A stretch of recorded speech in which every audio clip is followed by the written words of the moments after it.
Hey guys, in this quick tutorial, we'll walk you through how to freeze NAV checking account. If you don't have a NAV account yet, we've included our affiliate link in the description below, along with other helpful business tools and resources, so feel free to check those out. Once you've clicked on our affiliate link, you should see a screen that looks like this. Go ahead and click on the login button to get started. Next, on the fields provided, enter your account email and password. Then click on Login.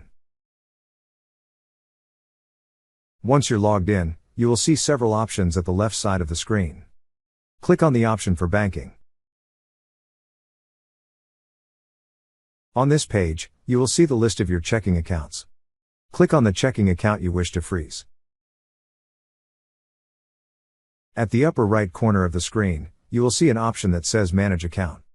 Click on Manage Account.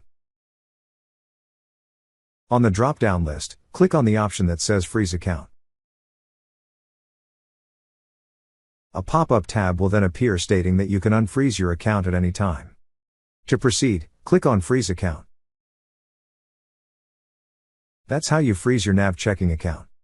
Thank you so much guys for watching, and if you have not yet subscribed to our YouTube channel, please subscribe to our YouTube channel as we create tech videos related to financial apps almost every day. Also check out our recommended resources in the description below for various sign-up bonuses.